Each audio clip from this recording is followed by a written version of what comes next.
Hi കൂട്ടുകാരെ, നമസ്കാരം. എന്തൊക്കെയാ വിശേഷം? എല്ലാവരും സുഖമായിരിക്കണമെന്ന് വിചാരിക്കുന്നു. ഞാനും ഇവിടെ സുഖമായിരിക്കുന്നു. അപ്പോൾ വീട്ടമ്മമാരുടെ സാധാരണ ഉള്ള ഒരു ബുദ്ധിമുട്ടല്ലേ, ആലോചിച്ച് രാത്രിയും കൂടി ഉറക്കല്ല എന്ന് പറയണ പോലെ തന്നെ നമ്മൾ രാവിലെ എന്താ പലഹാരം ഉണ്ടാക്കുക, ഉച്ചയ്ക്ക് എന്താ കറി ഉണ്ടാക്കുക, എന്താ ഉപ്പേരി ഉണ്ടാക്കുക. അതുപോലെ തന്നെ എന്നെപ്പോലുള്ളവരൊക്കെ ആണെന്നുണ്ടെങ്കിൽ രാത്രിയും പലഹാരം തന്നെയാണ്. അപ്പോൾ രാത്രി എന്താ ഉണ്ടാക്കുക, ഇതൊക്കെ ചിന്തിക്കാനേ വേണം. ഒരുവിധം ഇത് എന്താ പറയുക, അങ്ങനെ ചിന്തിച്ചിട്ട് നമുക്കിങ്ങനെ എന്താ ഏതാണെന്ന് അറിയാത്തൊരവസ്ഥയിൽ തന്നെയാണ് അല്ലേ. അപ്പോൾ ഇഡ്ഡലി, ദോശ, പുട്ട്, ഉപ്പുമാവ്, ചപ്പാത്തി, ഇതൊക്കെ തന്നെയല്ലേ നമ്മൾ ഉണ്ടാക്കുക. വെള്ളയപ്പം, അങ്ങനെ ഓരോ ദിവസം മാറി ഉണ്ടാക്കും. അപ്പോൾ ഇനി എന്താ ഉണ്ടാക്കുക എന്ന് ചിന്തിക്കുമ്പോൾ എളുപ്പത്തിൽ പണി, എളുപ്പത്തിൽ എന്ന് പറഞ്ഞാൽ അപ്പോൾ എല്ലാം എളുപ്പം എന്നല്ല ഞാൻ പറയുന്നത്, എന്നാലും എളുപ്പത്തിൽ നമുക്ക് ഉണ്ടാക്കാം. ഗോതമ്പ് പൊടി ഇരിക്കേണ്ടതുണ്ടെങ്കിൽ ഉണ്ടാക്കാൻ പറ്റുന്ന ഒരു പലഹാരമാണ് ഇന്ന് ഞാൻ നിങ്ങളായിട്ട് പങ്കുവെക്കുന്നത് കേട്ടോ. അപ്പോൾ അത് ഉണ്ടാക്കാൻ അറിയുന്നവരുണ്ടായിരിക്കാം, അല്ലാത്തവരും ഉണ്ടായിരിക്കാം. അപ്പോൾ അതൊന്ന് ഞാൻ എൻ്റെ കൂട്ടുകാരായിട്ട് പങ്കുവെക്കുകയാണ്. അപ്പോൾ വളരെ ടേസ്റ്റിയാണ്, അതുപോലെ വേഗത്തിൽ നമുക്ക് ഉണ്ടാക്കിയെടുക്കാനും പറ്റും. ഗോതമ്പ് പൊടി നമുക്ക് ആവശ്യമുള്ളത്, അതുപോലെ നമ്മുടെ വീട്ടിലുള്ള സവോള, പച്ചമുളക്, ഇഞ്ചി, ഇനി എന്തെങ്കിലുമൊക്കെ പച്ചക്കറികൾ ഉണ്ടെങ്കിൽ, അതായത് ക്യാരറ്റ്, ബീൻസൊക്കെ ഉണ്ടെങ്കിൽ അതും ഉപയോഗിക്കാം. അപ്പോൾ ഹെൽത്തിയാണ്, ടേസ്റ്റിയാണ് നമുക്ക് ഉണ്ടാക്കിയെടുക്കാനായിട്ട് കേട്ടോ. അപ്പോൾ നമുക്ക് എങ്ങനെ ഉണ്ടാക്കണം എന്നൊക്കെ ഒന്ന് കാണാം. അപ്പോൾ നമുക്ക് ആവശ്യമുള്ള ഗോതമ്പ് പൊടി എടുക്കാം. ഗോതമ്പ് പൊടി കൊണ്ടാണ് നമ്മളിത് ഉണ്ടാക്കുന്നത് കേട്ടോ. അപ്പോൾ 2.5 ഗ്ലാസ് ഗോതമ്പ് പൊടി കൊണ്ട് ഏകദേശം ഒരു 19 നമുക്ക് ദോശ പോലെ ചുട്ടെടുക്കാനായിട്ട് പറ്റും. അപ്പോൾ നിങ്ങളുടെ ആവശ്യാനുസരണം മാറ്റിക്കോളൂ. പിന്നെ ഗോതമ്പ് പൊടി നമ്മൾ മാവാക്കുന്ന സമയത്ത് മിക്സർ ജാറിലേക്ക് കുറച്ച് വെള്ളം ഒഴിച്ചിട്ട് ഗോതമ്പ് പൊടി അതിലേക്ക് ഇട്ടിട്ട് ഒന്ന് കറക്കിയെടുത്ത് കഴിഞ്ഞാൽ കട്ട കെട്ടാതെ നമുക്ക് നല്ല മാവായിട്ട് കിട്ടും കേട്ടോ. അപ്പോൾ അങ്ങനെ മാവാക്കിയെടുത്ത് ഇതിനെ ഒരു പാത്രത്തിലേക്ക് ആക്കിയിട്ടുണ്ട്. അപ്പോൾ ഇനി ഇതിലേക്ക് നമുക്ക് കുറച്ച് ചേരുവകൾ ചേർക്കാനായിട്ടുണ്ട്. അപ്പോൾ അത് ചേർത്തിട്ട് നമുക്ക് തയ്യാറാക്കാം. അപ്പോൾ ഒരു പാൻ അടുപ്പത്ത് വെച്ചിട്ടുണ്ട്. പാൻ ചൂടായി വന്നപ്പോൾ ഞാൻ കുറച്ച് വെളിച്ചെണ്ണയാണ് അതിലേക്ക് ഒഴിച്ചു കൊടുക്കുന്നത് കേട്ടോ. വെളിച്ചെണ്ണ ഒഴിച്ചതിന് ശേഷം ചെറിയ ജീരകം ഉണ്ടല്ലോ, നമ്മുടെ സാധാരണ ജീരകം, അതിലേക്ക് ഇട്ടിട്ടൊന്ന് പൊട്ടിച്ച് കൊടുക്കാം. ഞാനിപ്പോൾ ഇതിവിടെ ചേർത്തിട്ടില്ല, കാരണം ഇവിടെ കുട്ടികൾക്ക് അത് ഇഷ്ടമില്ല കേട്ടോ. അപ്പോൾ 1-2 പേർക്ക് അത് ഇഷ്ടമില്ല വെച്ചാൽ ഇനി മാറ്റണ്ടല്ലോ വെച്ചിട്ട് ഞാൻ ചേർത്തില്ല. അപ്പോൾ ചെറിയ ജീരകം പൊട്ടിച്ച് ഇട്ട് കൊടുക്കുക. അപ്പോൾ അതിൻ്റെ ജീരകം പൊട്ടി വരുമ്പോൾ അതിൻ്റെ ഒരു മണം ഉണ്ടല്ലോ, അത് ഒരു നല്ല പ്രത്യേക സ്മെല്ലല്ലേ, എനിക്കിഷ്ടം കേട്ടോ.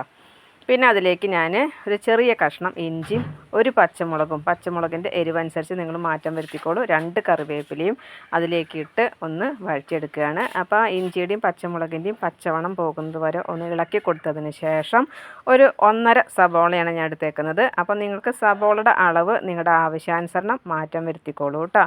അപ്പോൾ നമ്മൾ എടുക്കുന്ന ഗോതമ്പ് പൊടിക്ക് അനുസരിച്ചിട്ട് സാധനങ്ങളിലും മാറ്റം വരുത്തണം. അപ്പോൾ ഞാൻ 1.5 സവോള എടുത്തിട്ട് നന്നായിട്ടൊന്ന് വഴറ്റിയെടുക്കുകയാണ്. അതുപോലെ തന്നെ നമുക്കിതിലേക്ക് ക്യാരറ്റ്, ബീൻസ്, അങ്ങനത്തെയുള്ള പച്ചക്കറികളൊക്കെ ചേർക്കാം. ആവശ്യമുണ്ടെന്നുണ്ടെങ്കിൽ അതൊക്കെ ചേർത്തോളൂ കേട്ടോ. ഞാൻ സവോളയും അതിലേക്കിട്ടു. അത് വഴന്നതിന് വേണ്ടിയിട്ട് കുറച്ച് ഉപ്പും ചേർക്കുകയാണ്. അപ്പോൾ ഉപ്പ് ചേർക്കുമ്പോൾ ശ്രദ്ധിക്കണം, നമ്മൾ മാവ് തയ്യാറാക്കുമ്പോൾ ആ മാവിലേക്ക് ഉപ്പിട്ടിട്ടാണ് തയ്യാറാക്കിയേക്കണത്. അപ്പോൾ അതുകൊണ്ട് ഈ സവോളയിലേക്ക് ആവശ്യമുള്ള ഉപ്പ് മാത്രം ചേർത്താൽ മതിയാവും കേട്ടോ. അപ്പോൾ ഇതിലേക്ക് നിങ്ങൾക്ക് കളർ ചേഞ്ച് ഇഷ്ടമാണെന്നുണ്ടെങ്കിൽ മുളക് പൊടിയും മഞ്ഞൾപ്പൊടിയും ഒക്കെ ചേർക്കാം. ഞാൻ അങ്ങനെ ചേർക്കണില്ല. അരിപ്പൊടി വെച്ചാൽ നമുക്ക് അങ്ങനെ ചേർക്കാം. ഗോതമ്പ് പൊടി ആയതുകൊണ്ട് എനിക്ക് ഈ കളർ തന്നെയാണ് ഇഷ്ടം കേട്ടോ. അപ്പോൾ അതിലേക്ക് ഉപ്പും ചേർത്തതിന് ശേഷം ഒന്ന് ഇളക്കി കൊടുക്കുകയാണ്. അങ്ങനെ കുറച്ച് സമയം ഒന്ന് സവോളയൊക്കെ ഒന്ന് വഴന്ന് വരുന്നത് വരെ ഒന്ന് ഇളക്കി കൊടുത്തു. അപ്പോൾ ഇങ്ങനെ ചെയ്യുന്നത് എന്തിനാ വെച്ചാൽ ചിലവർക്ക് പച്ചമണം ഇഷ്ടമല്ല ഉള്ളിയുടെയൊക്കെ കേട്ടോ. അപ്പോൾ അത് ദോശ ചുട്ട് വരുമ്പോൾ അതൊക്കെ മാറിപ്പോവും, എന്നാലും ഇങ്ങനെ ചെയ്ത് കഴിഞ്ഞാൽ മണം കിട്ടില്ലല്ലോ. അപ്പോൾ അതുകൊണ്ടാണ് ഇങ്ങനെ ചെയ്യുന്നത് കേട്ടോ. ഇനി നമ്മളിതിലേക്ക് ഒരു 3-4 സ്പൂണ് നാളികേരമാണ് ചേർക്കുന്നത്. അപ്പോൾ നിങ്ങൾക്ക് ആവശ്യമെങ്കിൽ കൂടുതൽ നാളികേരം ചേർക്കാം. ഞാൻ ഇത്ര ചേർക്കുള്ളൂ, നമ്മൾ ചട്നി വേറെ അരയ്ക്കുന്നുണ്ട്, അപ്പോൾ അതുകൊണ്ടാണ്. അപ്പോൾ ഈ പലഹാരം ഉണ്ടാക്കുമ്പോൾ നമുക്ക് ചട്നിയൊന്നും വേണ്ട, വെറുതെ ചായയുടെ കൂടെ നമുക്ക് കഴിക്കാനായിട്ട് പറ്റും. അപ്പോൾ അങ്ങനെ ഇതിലേക്ക് നാളികേരമൊക്കെ ഇട്ട് ഒന്ന് ഇളക്കി കൊടുത്തതിന് ശേഷം തീ ഓഫാക്കിയിട്ട് നമ്മൾ തയ്യാറാക്കി വെച്ച മാവിലേക്ക് ഈ കൂട്ട് ഇട്ട് കൊടുത്ത് ഒന്ന് ഇളക്കി കൊടുക്കുകയാണ് വേണ്ടത് കേട്ടോ. അപ്പോൾ നാളികേരത്തിൻ്റെ കളറൊക്കെ ചേഞ്ച് ആവണം, അല്ലെങ്കിൽ വറവ് പോലെ ആവണം എന്നില്ല. നമ്മൾ സവോളയൊക്കെ വഴന്നതിന് ശേഷമാണ് നാളികേരം ചേർക്കുന്നത്. അപ്പോൾ ഈ ഒരു പരുവം ഒരു നനവ് വിട്ടു പോകുന്നത് വരെ ഒന്ന് ഇളക്കി കൊടുത്താൽ മതിയാവും കേട്ടോ. അപ്പോൾ ഞാൻ പറഞ്ഞു, നാളികേരും പച്ചക്കറികളും നിങ്ങളുടെ ആവശ്യാനുസരണം മാറ്റം വരുത്താം. ഞാൻ ഇത്രേ എടുക്കണുള്ളൂ. അപ്പോൾ ഇവിടെ നാളികേരമൊക്കെ ഒന്ന് ചൂടായി വന്നിട്ടുണ്ട്, അതിൽ ആ വെള്ള നനവൊക്കെ ഒന്ന് പോയിട്ടുണ്ട്. ഇനി നമ്മൾ തയ്യാറാക്കി വെച്ച മാവിലേക്ക് ഈ കൂട്ട് ഇട്ട് കൊടുക്കുകയാണ്. എന്നിട്ട് നന്നായിട്ടൊന്ന് മിക്സ് ചെയ്യാം കേട്ടോ. അപ്പോൾ അതിന് ശേഷം നമുക്ക് അപ്പം തന്നെ ഉണ്ടാക്കി തുടങ്ങാം. ഇത് റെസ്റ്റ് ചെയ്യാനൊന്നും വെക്കേണ്ട ആവശ്യമില്ല കേട്ടോ. എന്നിട്ട് നന്നായിട്ടൊന്ന് ഇളക്കി കൊടുക്കുക.